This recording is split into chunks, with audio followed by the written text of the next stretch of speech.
Good morning class, कैसे हैं आप सब? ठीक है, वेरी गुड। बेटा, आज हम पढ़ रहे हैं पार्ट 3 शब्द विचार। हमने पिछली क्लास में ना शब्द के हमने पढ़े थे कि शब्द के कितने भेद होते हैं, ठीक है। और शब्द के भेद की हमने पहला एक भेद हमने पढ़ा था, उत्पत्ति या स्रोत के आधार पर शब्द भेद पढ़ा था। उसमें हमने तत्सम, तद्भव, देशज और विदेशी शब्द का हमने आपको बताए थे कि भाई कौन कौन से शब्द होते हैं। अब यहाँ पे इस क्लास में हम पढ़ेंगे दूसरा, रचना की दृष्टि से शब्द भेद। कौन सा? रचना की दृष्टि से शब्द भेद। अब बच्चा, रचना की दृष्टि से भी ना, रचना की दृष्टि से भी शब्द भेद कितने होते हैं? 3। रूढ़, यौगिक और योग रूढ़। कौन कौन से होते हैं? रूढ़, यौगिक और योग रूढ़, ठीक है। अब जिन शब्दों के ना टुकड़े करके उनका कोई अर्थ ना निकले, अब वो कह रहे हैं कि रूढ़ शब्द कौन से होते हैं? जिन शब्दों के टुकड़े करने पर उनका कोई अर्थ ना निकले, वे शब्द कौन से होते हैं? रूढ़ कहलाते हैं। जिन शब्दों के टुकड़े करने पर उनका कोई अर्थ ना निकले, वो कौन से शब्द कहलाते हैं बच्चे? रूढ़ शब्द। जैसे घर।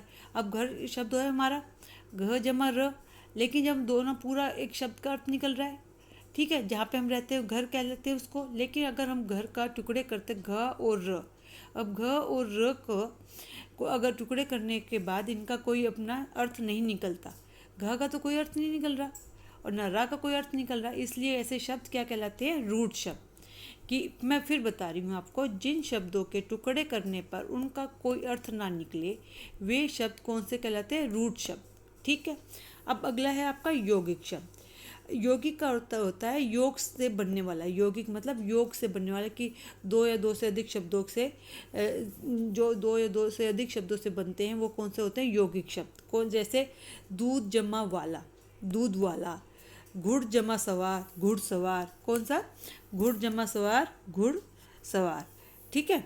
अब आपको यहाँ पे आपने देख लिया कि ये दो शब्दों से बना हुआ है, दूध जमा वाला, तो अब नया शब्द बन क्या है? दूध वाला। अब यौगिक शब्द कौन से होते हैं? जो शब्द जो दो या दो से अधिक शब्दों से बने होते हैं, वो कौन से शब्द होते हैं? यौगिक शब्द। अब तीसरा शब्द बेटा, इसका योग रूढ़। अब योग रूढ़ ना वो शब्द होते हैं जो विशेष अर्थ के लिए, कि उसका कोई विशेष अर्थ होता है, कि उस शब्द का कोई एक पर्टिकुलर एक फिक्स अर्थ होता है, विशेष। और जैसे उसका उसके अलावा उसका कोई अर्थ नहीं होता। जैसे जलज। जलज होता है, यहाँ पे सिर्फ कमल के लिए प्रयोग करा जाता है। अब जलज का आप किसी और उसमें आप प्रयोग नहीं कर सकते।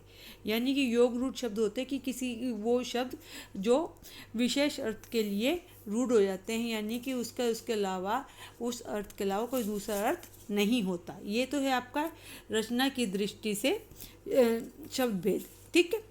अब आपका आता है तीसरा, प्रयोग की दृष्टि से शब्द भेद। कौन सा? प्रयोग की दृष्टि से शब्द भेद। अब प्रयोग की दृष्टि से भी ना दो शब्द भेद होते हैं बेटा, विकारी और अविकारी। कौन कौन से? विकारी और अविकारी। अब विकारी शब्द कौन से? विकारी का क्या मतलब होता है? परिवर्तन, कि किसी चीज़ में हम परिवर्तन करना। अब ये कह रहे हैं जिस शब्द के रूप में लिंग, वचन, कारक या काल के अनुसार परिवर्तन होता है, यानी कि जिन शब्दों के रूप में लिंग, वचन, काल या कारक के अनुसार परिवर्तन होता है, वे विकारी शब्द होते हैं। वो कौन से शब्द होते हैं? विकारी शब्द। जैसे लड़का खेलता है और लड़की खेलती है। अब यहाँ पे लिंग के कारण इसमें परिवर्तन होता है, हो रहा है ना। आप इसमें देखो, लड़का तो खेलता है और लड़की खेलती है। लिंग की वजह से इसमें चेंज हो गया, बदलाव आ गया, इसलिए ऐसे शब्द कौन से होते हैं? विकारी शब्द। अब आपका आ गया अविकारी शब्द। कौन सा? अविकारी शब्द।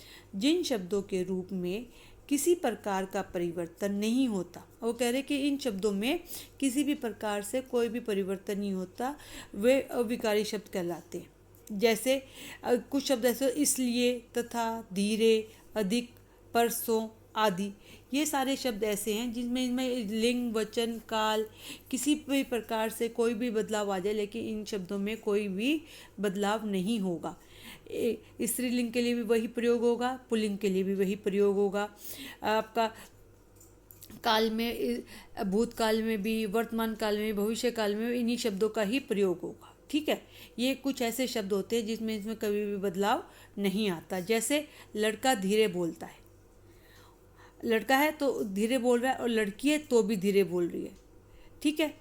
लड़का है तो भी धीरे बोल रहा है और लड़की है तो भी धीरे बोल रहे हैं। यानी कि ये शब्द ऐसे हैं जिनमें कोई भी लिंग वचन काल में किसी भी प्रकार से कोई परिवर्तन नहीं आता। ऐसे शब्द कौन से होते हैं? अविकारी शब्द। ठीक है, ये आपको समझ में आया। अब हमारा आता है चौथा, अर्थ की दृष्टि से शब्द भेद। कौन सा? अर्थ की दृष्टि से शब्द भेद। अब अर्थ की दृष्टि से भी ना दो भेद होते हैं, सार्थक शब्द और निरर्थक शब्द। कौन से? सार्थक और निरर्थक शब्द। अब सार्थक शब्द कौन से होते हैं? शब्द से पता लगा जिन शब्दों का कोई ना कोई अर्थ निकलता है उसे सार्थक शब्द कहते हैं। जिन शब्दों का कोई ना कोई अर्थ होता है वो कौन से शब्द होते हैं बेटा? सार्थक शब्द। जैसे कमल, पक्षी, रोटी और भी बहुत सारे शब्द होते हैं, पर वो होने चाहिए सार्थक, जिनका कोई ना कोई अर्थ निकले। अब आपका आता है निरर्थक शब्द। अब निरर्थक यानी कि जिस अक्षर समूह का कोई भी अर्थ ना निकले। कई कई सारे ऐसे शब्द होते हैं ना जो अगर हम उलट पुलट करके लिख देते हैं उनका कोई अर्थ नहीं निकलता, तो वो कौन से होते हैं? निरर्थक शब्द कहलाते हैं। जैसे गलती से कोई भी लिखे माकू, जैसे मैंने लिखा, पक्षी को हम शपी लिख दें, या पानी को नीपा लिख दें, या इसका तो कोई अर्थ नहीं होता। पानी को अगर उल्टा सीधा करके लिख देते एक तो हमें समझ में भी नहीं आएगा, उसका कोई अर्थ भी नहीं निकलेगा। इसलिए वो शब्द कौन से होते हैं? निरर्थक शब्द। इसलिए बेटा शब्द जो है, हमने आपकी जो शब्द रचना है, शब्द विचार है, वो हमारे किसने 4 प्रकार से होती है। जो एक कौन कौन सी? एक तो होता है उत्पत्ति या स्रोत के आधार पर। पहला हमने पॉइंट था हमारे को उत्पत्ति या स्रोत के आधार पर।